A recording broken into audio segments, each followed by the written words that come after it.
Tuan Yang di-Pertua, saya mohon mencadangkan bahawa suatu rang undang-undang bernama Akta Perlembagaan Pindaan 2019 dibacakan kali kedua sekarang.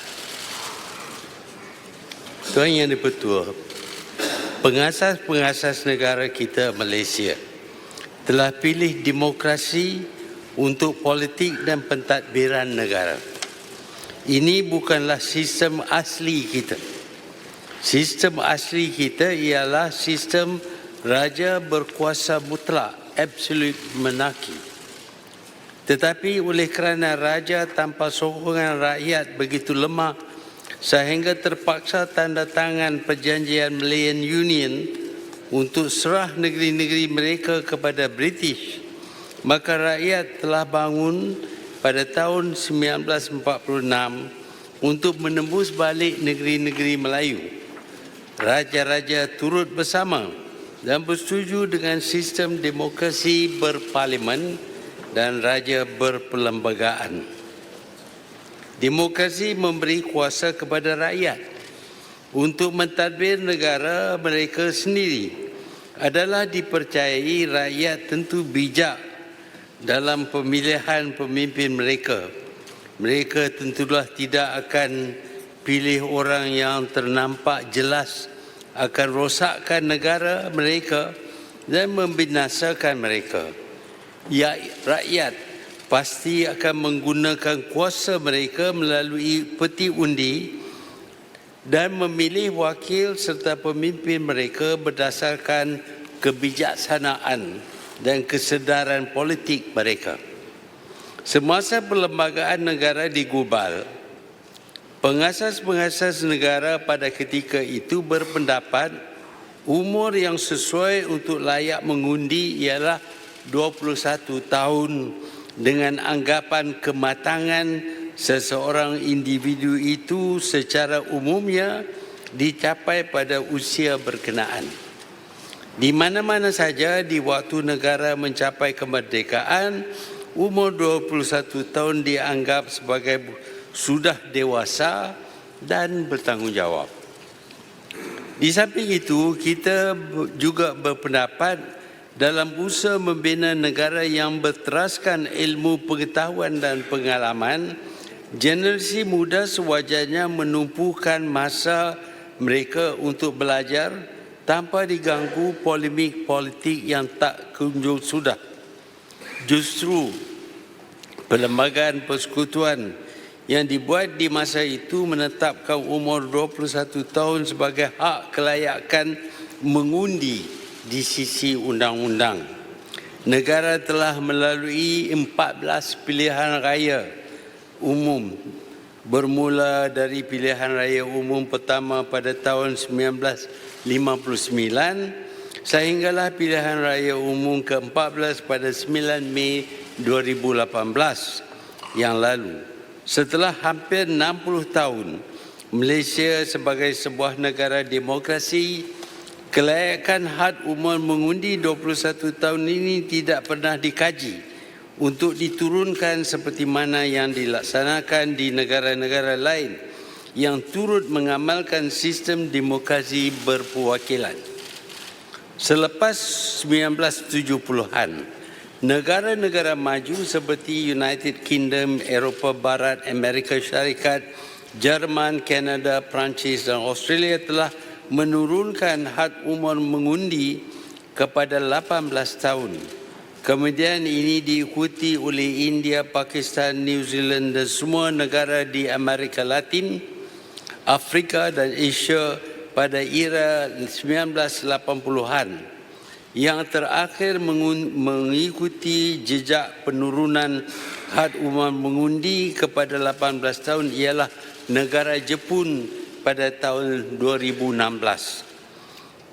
Pada ketika ini hanya Malaysia dan Singapura di ASEAN serta beberapa negara lain seperti Kuwait, Oman, Kamerun, Lebanon, Samoa dan Tonga yang masih mengekalkan had umur mengundi 21 tahun.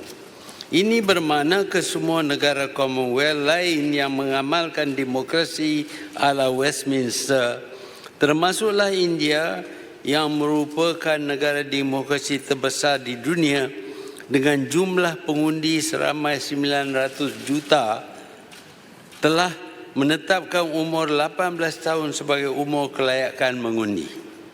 Untuk makluman Dewan Yang Mulia ini, hampir semua negara di Asia telah melaksanakan had umur mengundi 18 tahun dan yang terkini beberapa negara di Eropah pula telah mula menurunkan had umur mengundi yang lebih rendah daripada 18 tahun kepada 16 tahun seperti Austria dan Scotland.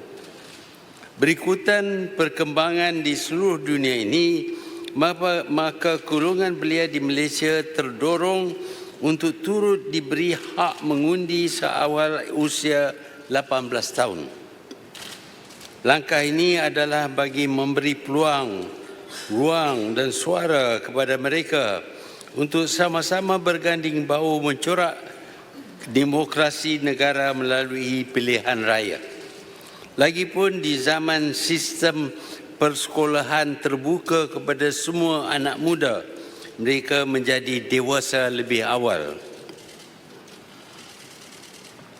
Kerajaan telah mengkaji semula umur mengundi dan mendapati secara umumnya kesedaran politik di kalangan belia telah meningkat.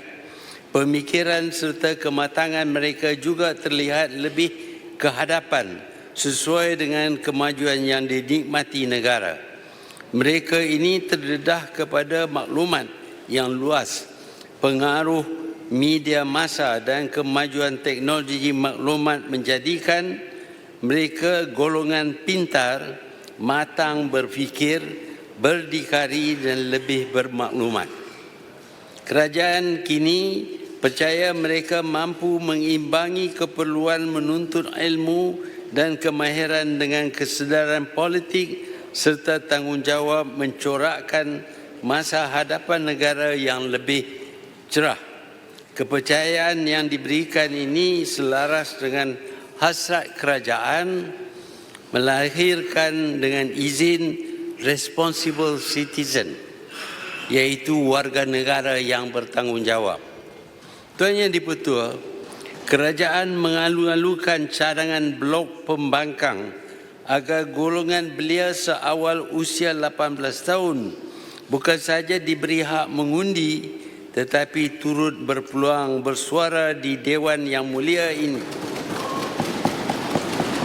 iaitu layak menjadi calon yang apabila dipilih akan berada bersama-sama kita di sini membahaskan undang-undang untuk kebaikan negara. Walaupun had umur kelayakan calon di kebanyakan negara Asia dan ASEAN masih kekal pada usia 21 tahun dan ke atas, tetapi jika dilihat kepada negara-negara di Eropah, Australia dan New Zealand, umur kelayakan calon telah diseragamkan dengan had umur mengundi 18 tahun. Oleh yang demikian, selaras dengan amalan demokrasi dunia, kerajaan bersetuju mencadangkan Malaysia menurunkan had umur mengundi dan had umur calon seawal 18 tahun. Tuan Yang Dipertua, kerajaan atas cadangan Barisan Pembangkang juga telah bersetuju untuk melaksanakan pendaftaran pemilih secara automatik. Ini akan membolehkan semua warga negara Malaysia apabila berumur 18 tahun layak mendapat hak untuk mengundi. Mereka tidak lagi perlu memohon untuk didaftarkan sebagai pemilih. Ini memudahkan proses kerana rakyat Malaysia memang sudah berdaftar apabila berumur 12 tahun. Dan mengikut daftar ini, semua yang meningkat umur kepada 18 tahun berhak mengundi.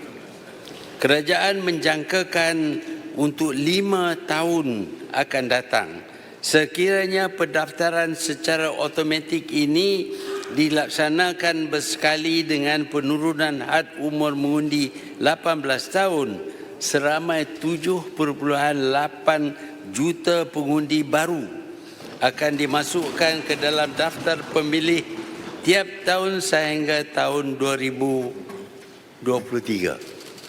Oleh yang demikian, kerajaan menganggarkan jumlah pengundi pada tahun 2023 akan meningkat daripada 50% meningkat lebih daripada 50%, menjadikan jumlah pengundi sekitar 22.7 juta berbanding 14.9 juta pada PRU ke-14 tahun 2018.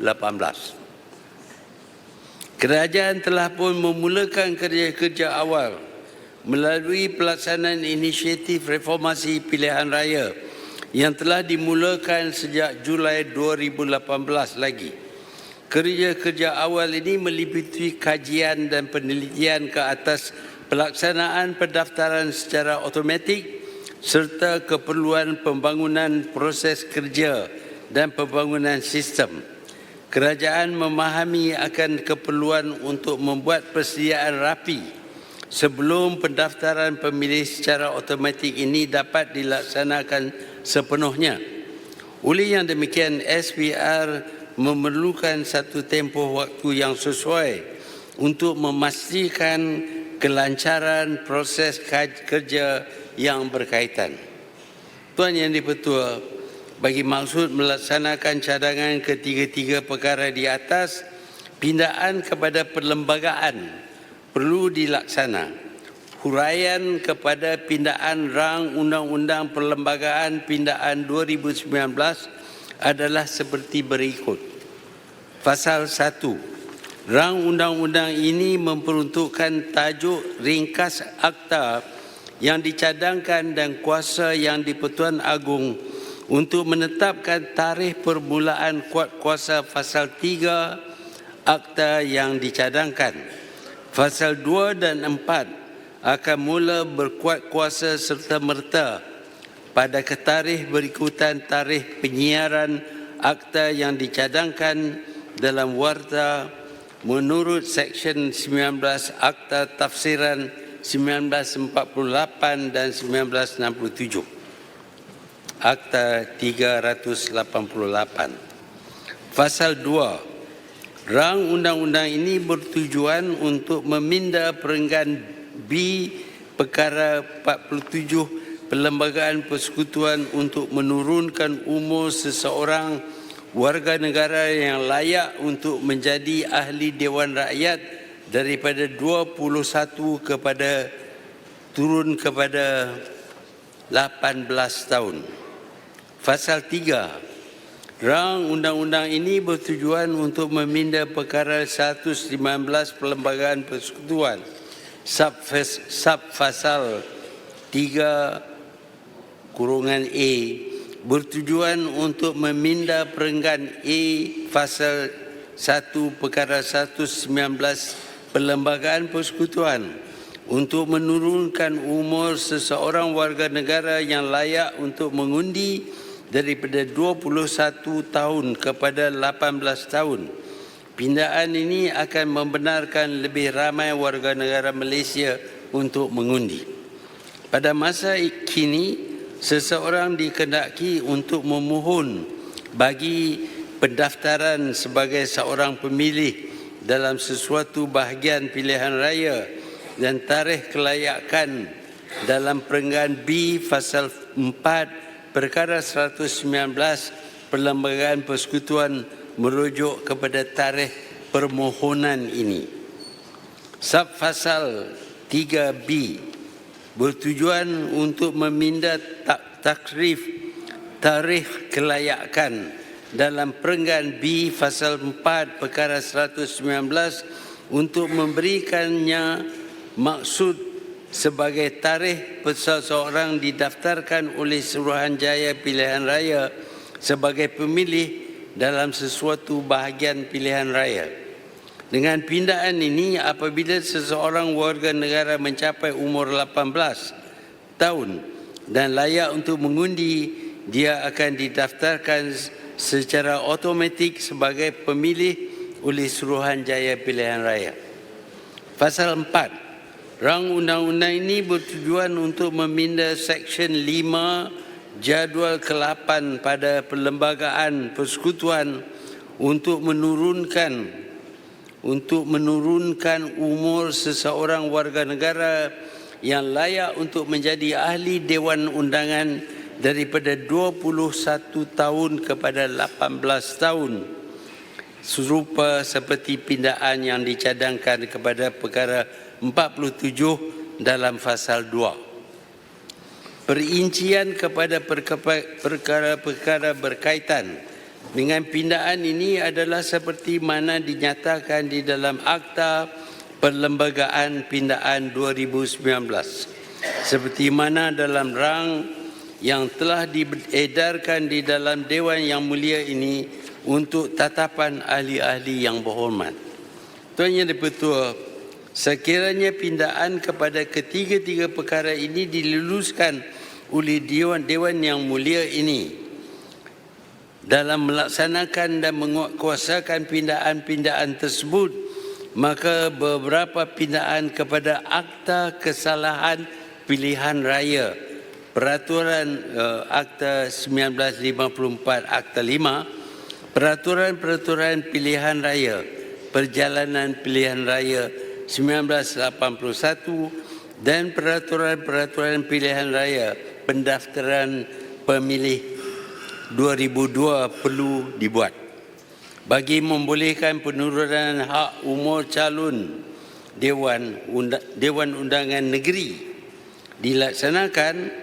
Kerajaan negeri disaran untuk membuat pindaan terhadap peruntukan berkaitan di dalam perlembagaan negeri atau undang-undang tubuh kerajaan negeri masing-masing. Dewan Yang Mulia ini menyeru dan berkeyakinan penuh bahawa kerajaan negeri akan menyokong pindaan ini dan akan turut meminda peruntukan yang berkaitan. Justru itu saya menyeru semua ahli yang berhormat di Dewan Yang Mulia ini agar sama-sama merealisasikan hasrat kita semua untuk membuka peluang kepada anak-anak muda menyumbang tenaga dan idea demi memperkasakan demokrasi negara. Tuan Yang di-Pertua, adalah diharap pengundi-pengundi muda akan mengambil peluang daripada pindaan ini untuk lebih arif dan dalam politik negara dan mengundi dengan penuh tanggungjawab. Justru Suruhanjaya Pilihan Raya berperanan memberikan kesedaran proses demokrasi seawal peringkat sekolah rendah, menengah hinggalah ke institusi pengajian tinggi. SPR memainkan peranan penting melalui Akademi Pilihan Raya yang telah pun memulakan usaha mempromosikan kesedaran demokrasi sejak tahun 2007 lagi. SPR akan terus menggandakan usaha ini bersama agensi-agensi kerajaan yang lain, parti-parti politik, NGO, masyarakat sivil dan juga media massa untuk mendaulatkan demokrasi di negara ini. Tuan Yang di-Pertua, sesungguhnya kita sebagai manusia sentiasa diuji. Pakatan harapan yang menerajui kerajaan kini diuji dengan kuasa dan mandat besar yang diberikan rakyat. Manakala blok pembangkang pula sedar akan perlunya mereka tegur kerajaan jika ada apa-apa yang perlu ditegur. Alhamdulillah, sejak peralihan kerajaan, negara terus aman dan stabil. Keadaan ini membolehkan kita membuat pindaan undang-undang dan memansuhkan undang-undang yang menindas dalam keadaan yang mengikut undang-undang, iaitu the rule of law. Kita juga menghargai tindakan bipartisan yang diutama apabila kebaikan negara terlibat. Saya menyeru agar kita sama-sama pastikan kita lulus pindaan ini dengan memberikan sokongan majoriti lebih 2/3 dan mencipta sejarah baru Malaysia. Sesungguhnya demokrasi masih hidup di Malaysia, dikuatkan dengan tenaga dan akal fikiran anak muda. Tuan Yang di-Pertua, saya mohon mencadangkan. Terima kasih Yang Amat Berhormat Perdana Menteri. Mohon seorang menteri untuk menyokong. Tuan Yang Pertua, saya menyokong.